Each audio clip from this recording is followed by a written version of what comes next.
मित्रहो नमस्कार. अतिवृष्टीच्या पॅकेजमधील पीक विम्याचे 17,500 सर्वच शेतकऱ्यांना मिळणार का? याबद्दलची सविस्तर माहिती आज आपण या व्हिडिओच्या माध्यमातून घेऊयात. तत्पूर्वी आपण आपल्या शासन निर्णय GR या चॅनलवर नवीन असाल तर चॅनलला सबस्क्राईब करा आणि बेल आयकॉनला प्रेस करा, म्हणजे असेच नवनवीन माहितीपूर्ण व्हिडिओ आपल्यापर्यंत सहज पोहोचतील. मित्रहो, खरीप हंगामात झालेल्या अतिवृष्टीमुळे नुकसान झालेल्या शेतकरी बंधूंना राज्य सरकारने 31,000 कोटी रुपयांचे पॅकेज जाहीर केले. त्यात पीक विमा योजनेतून हेक्टरी 17,500 रुपये देऊ असे आश्वासनसुद्धा दिले होते. प्रत्यक्षात ही मदत महसूल मंडळातील पीक कापणी प्रयोगातून आलेल्या सरासरी उत्पादनावर अवलंबून असणार आहे. मात्र महसूल मंडळानुसार हे उत्पादन बदलणारे आहे, त्यामुळे विमा कंपनी भरपाई देईल. अर्थातच राज्य सरकारने जाहीर केलेली मदत शेतकऱ्यांना मिळेल याची खात्री नाही. खरीप हंगामात पावसाने धुमाकूळ घातल्यानंतर राज्य सरकारने त्यासाठी 31,000 कोटी रुपयांचे पॅकेज करून काहीसा शेतकऱ्यांना दिलासा देण्याचा प्रयत्न केला होता. त्यातील एक मदत पीक विमा योजनेतून प्रति हेक्टरी 17,500 रुपये दिले जातील असे आश्वासन मुख्यमंत्री महोदय यांनी दिलेले होते.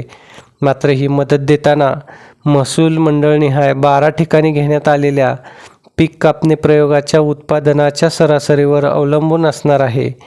या सरासरीची गेल्या 5 वर्षामधील सरासरी उत्पादनाशी म्हणजेच उंबरठा उत्पादनाशी तुलना केली जाणार आहे. उंबरठा उत्पादनापेक्षा सरासरी उत्पादन कमी असल्यास संबंधित महसूल मंडळातील शेतकरी नुकसान भरपाईला पात्र असतील.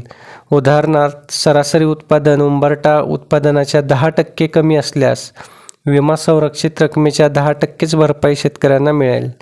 हे उत्पादन उंबरठा उत्पादनाच्या 100%हून कमी असल्यास अशा शेतकऱ्यांना संपूर्ण विमा संरक्षित रक्कम भरपाई म्हणून मिळेल. सोयाबीनसाठी ही विमा संरक्षण रक्कम 56,000 रुपयांपर्यंत आहे. संपूर्ण नुकसान भरपाई मिळण्यासाठी महसूल मंडळातील सरासरी उत्पादन हे 0 असणे अपेक्षित आहे. आता नुकसान भरपाई मिळेल याबाबत सुद्धा साशंकता आहे. सर्वच महसूल मंडळांमध्ये ही नुकसान भरपाई वेगवेगळी असू शकेल असे काही अधिकाऱ्यांचे म्हणणे आहे. त्यामुळे राज्य सरकारने जाहीर केलेल्या 17,500 प्रति हेक्टरची नुकसान भरपाई सर्वच शेतकऱ्यांना मिळेल याबाबत साशंकता आहे.